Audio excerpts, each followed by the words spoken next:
Assalamualaikum warahmatullahi wabarakatuh. Okay guys, welcome back to our expose again for today. This is what we call beware and be aware. For those bogus claim Christian apologists who wants to distort everything, Quran and Bible, just to insist their delusional interpretation and distortion of anything what is written in the scripture biblically and in Quran. Let me show you these two guys, the common haters and critics of Islam, Scam Shamoun and this Rob Christians, the one we have debated before. So let's how they distort everything. Let's see how they distort everything to insist their lies against Bible and even in the Quran. Now you got it, right? So the Sheikh wasn't lying. I'm not lying, right? Yeah. Okay, so Muhammad's mother is burning in hell. Now go back to the article. When you get there, you're going to go to the hadith about his father. You're going to keep scrolling till you get to, it says chapter 86, he who died with unbelief. Anas reported, verily a person said, Messenger of Allah, where is my father? He said, he is in the fire. When he turned away, he, the Holy Prophet, called him and said, verily my father and your father are in the fire. So are you okay that Muhammad's father is burning in hell and his mother is burning in hell, but Jesus' mother is the greatest woman that God created? If Jesus is just an ordinary man, like Muhammad, why is Jesus' mother the greatest woman, but Muhammad's mother is in hell and his father is in hell? What makes Mary so great if Jesus is simply a man? Just a second, I think you're not getting it. When I asked you, who are they, you said the Jews. I agree with you, the Jews did not do it. The Jews did, but they brought him to the Romans, right? Yes. It will never be, but when they say they, So who crucified Jesus according to the Bible? Listen, the Jews in the according Romans, to the right? historical account in the Bible, who crucified Sorry? Jesus? According to the historical account in the Bible, who crucified Jesus? The Jews or the Romans?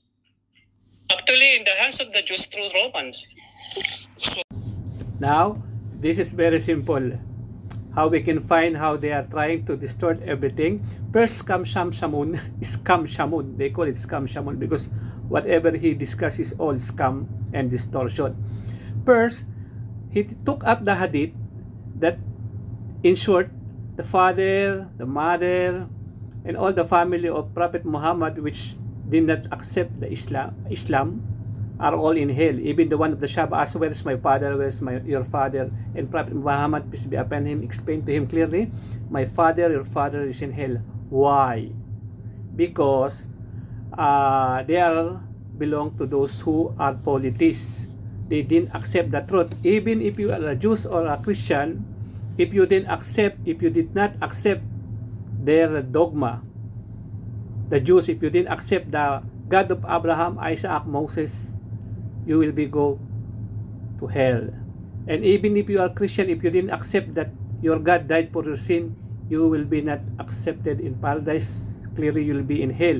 But this stupid bald man, he wants to distort everything to prove that Jesus is God because they said, why Mary is in the Quran if Jesus is not God? Illogical, stupid, and distorted. And another one, he called himself Rob Christian. He's a robber and distorter of the scripture. First, they are reading some of the hadith that Jesus did not died during the crucifixion.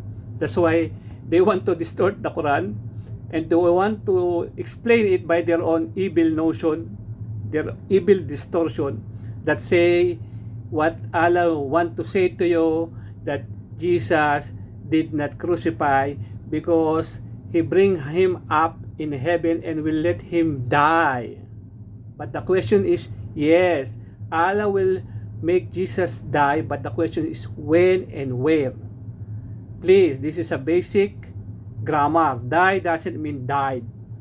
He brought him up and he will cause him to die. But the question is when and where. And your question, the question of this deceiver, this Rob Christian, he says, because I explained to them what is written in the Quran, it made to appear to them, but they kill him not. So they took the words they. Who are they? I said this is the Jews. I said, no, be honest. Who killed Jesus Christ in the biblical history? Excuse me, your Bible doesn't have a credible claim of historical whatsoever. Yes, I explained to him, the Jews brought Jesus to the Roman because the Roman is the authority and they are under the empire of the Roman, which means the rules governed by the Roman, but the Jews can accuse anyone as what they did to Jesus, to crucify or to punish anyone into death punishment, and which the death punishments based from the Roman exercise is crucifixion. So the point is, these deceiver rogue Christians want to destroy everything that he asked me, who are the they and who crucified Jesus Christ? The point is very clear. It doesn't matter. That's why the Quran says, they kill him not. That is the point. That's why the question is irrelevant to ask me who killed Jesus, Jews or the Roman. The point is clear. They kill him not. Period. That's simple, and be careful with those kind of bunch of deceiver. Especially one of the wannabe Christian here, wannabe apologists here. They have all the same copy. Very ignorant, very stupid. They want to distort everything, what is in their filthy mind.